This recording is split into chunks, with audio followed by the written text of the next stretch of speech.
Hi there, welcome.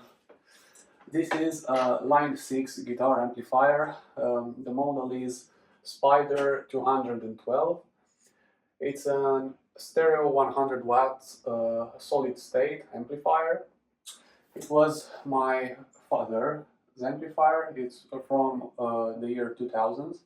And after a while of not being used, my father turned it on and the speakers started oscillating loudly. So he asked me to try and repair it.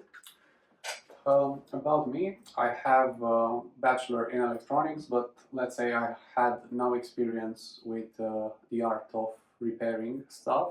So this was my first attempt. Yeah, this video was not planned from the beginning. The repair took me around 3 months, not continuous work, but when I had time. And midway through, I have decided that, hey, maybe all the information that I've gathered might be useful to somebody else. So I grabbed my phone and started recording.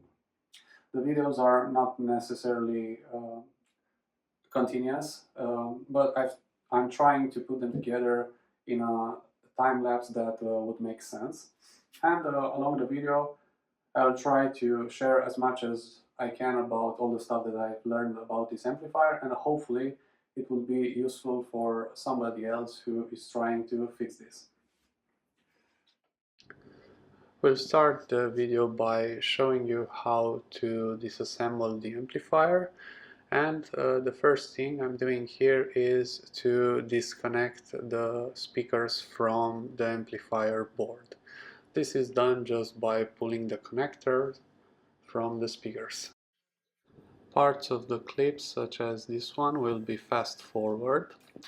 Here you can see me unscrewing the 4 screws that hold the right side speaker on the wooden frame. I do this because it's in the way of pulling out the metal chassis seen above that contains the circuit board for the amplifier.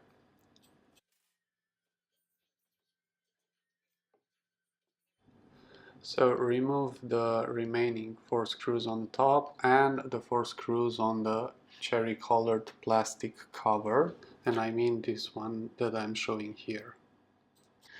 It's a good idea to keep the metal frame in your hand to prevent it from falling. In my case, it required some wiggling around before it actually came loose. Here we have a first look of the 2 PCBs. The lower, larger one contains the main circuitry, while the upper one contains the potentiometers and buttons for the user interface. I disconnected the ribbon cable connecting the two of them, and now I'm trying to remove the upper PCB. I'm doing this because at one point during the repair my father told me that the pots could be worn out, so I said it would be a good idea to check them. So in this video I'm showing how you have to first remove the volume knobs and then unscrew the nuts that hold the PCB to the frame. And in the following videos I'll leave the original audio describing how I've encountered the first problem with these potentiometers. I thought it would be a good idea to maybe, actually I'm not sure you can see clearly how I do it, because it's impossible to pull them just by hand, so you need some leverage from beneath, and that's just using the screwdriver. Now that's the first time for me. I'm trying to unscrew this pot. Maybe on this one it's more visible.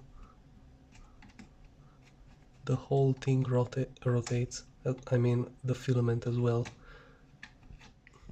Okay, after some fighting, the secondary board is off.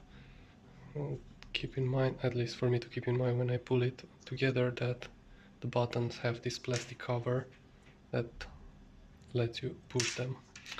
Of course, as I said, some of the filaments have broken. Here are bits of it that fell off. So anyway, I believe if the metal is already brittle, it would be a good time to change the potentiometers as well. this one was that first one that I tried. It's already bent, so yeah, not much hope for it. Here we have a first look on the datasheet from this amplifier that someone was kind enough to post on a forum.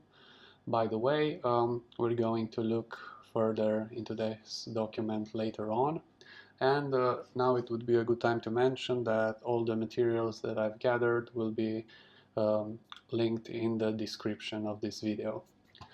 So on this page we have the PCB containing the potentiometers and the buttons and some LEDs, and practically the user interface.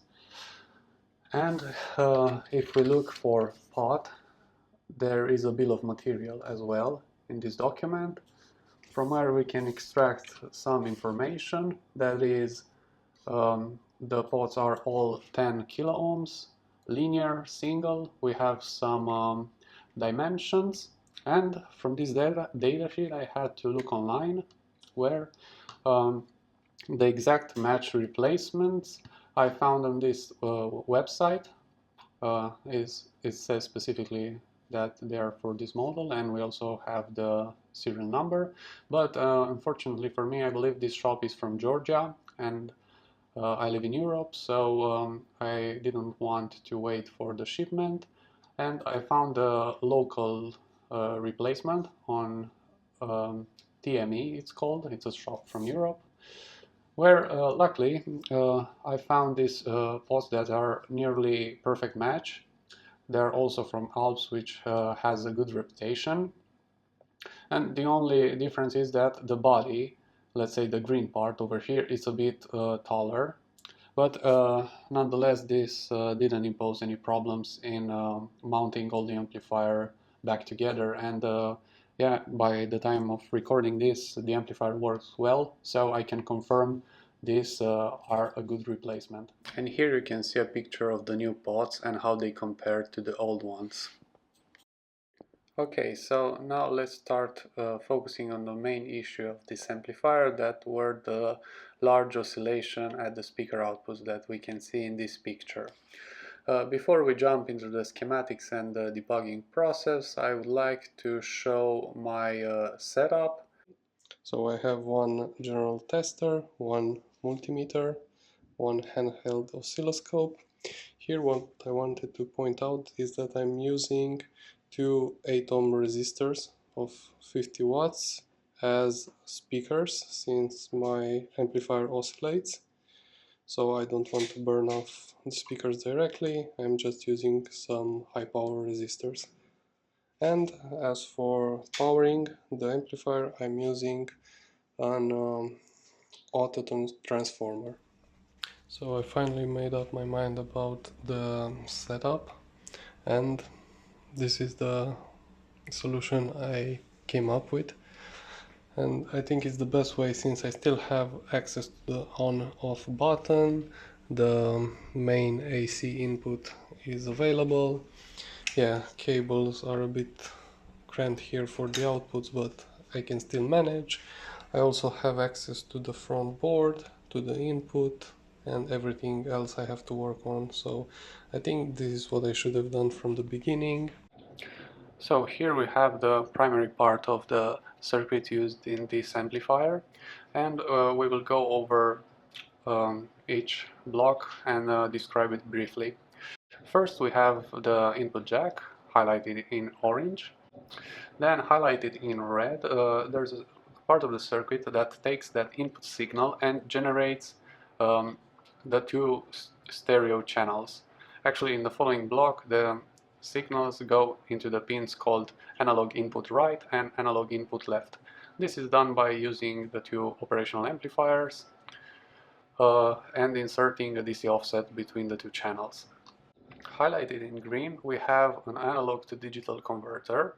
I haven't looked much into it, but some guys on a forum discussed about this integrated circuit being burned. In that case, they were discussing about swapping the entire integrated circuit. Next, in light blue, we have a series of filters and once again an amplifier circuit. for each channel. Keep in mind, the signal is already digitalized. Next, highlighted in blue, once again, some filtering and some amplification for each channel. Highlighting in green, let's say it's not important, as this part of the circuit assures that the speakers are muted when the headphones are connected. Highlighted in purple contains the main integrated circuit for the amplifications for the speakers. These are the two large integrated circuits, each one having their own heatsink. Then what I did was to probe various points in the circuit, going backwards from the speakers towards the input, and look for where the noise originated from. For example, if an amplifier had noise at its output, but also at its input, I would assume that that amplifier works well and does its best to amplify the noise present at its input. This led me all the way to the beginning of the circuit, where I had noise at the output of the first integrated circuit, a dual op-amp, as well at its input, of course, at a much smaller value, but still the noise should have been non-existent, not having anything connected to the input jack. Of course, I replaced the integrated circuit, but that didn't solve the issue. And what I did next, I was left with a few passive components that I had to look over, and with some help from a gentleman from Reddit, I managed to identify L4 as the culprit. Looking on the PCB, this component had a burnt appearance, and probing it with continuity showed me an open circuit. Therefore, I ordered a new part, which I had troubles finding one with similar dimensions, and here you can see in these pictures the replacement with the shameful soldering job due to the incredibly small size. The last problem that I had with this amplifier was actually a contribution of mine, since I managed to fry one component. As I catch a glimpse of the smoke, my eyes quickly turned to the power off button, so I couldn't easily identify which component was burned. But as you would see in the recording, I was hearing some electrical hissing prior to that pop. Around plus minus 35 volts on each channel, that being with the input muted, obviously. Okay, so there's a hissing, like electrical arcing, somewhere on the board. I can't actually hear it precisely where it's coming from, so I have to investigate further. And after further investigation, I managed to find that a zener diode had blown, in particular D12 on this schematic. And I've ordered a replacement and easily solved the issue. Since we're on this page, we can take a look at the power management and the generation of the supply lines. Here we have the AC mains transformer that has two secondary windings. The first one is used for the high voltage of plus minus 35 volts, generated using a full wave rectifier and two large capacitors. And the other secondary winding from the transformer is used to generate the smaller voltage supply lines needed for the circuitry, in particular the plus minus 15 volts and plus minus 5 volts. For these smaller voltages, linear voltage regulators are being used alongside with the before mentioned zener diode. Also worth noticing is that throughout this repair I've kept a close eye to the supply lines, and just to be on the cautious side, I have replaced these three large capacitors that are used for decoupling on the supply lines, although they were not damaged. As I've said, I will show any material that I found, and the only video that I found on this amplifier was on Facebook from this gentleman showing his repair. In his case, there were issues with these three large capacitors that actually look a bit swollen, as well as the input jack. So I'll leave a link to his video in the description, and I highly encourage you to have a look there as well. Now I think we've reached the end of the video, and from what I've seen in other video, it is tradition to show off how the amplifier is working at the end of the video. So let's just do that. First, let me show you how beautiful the startup sequence is.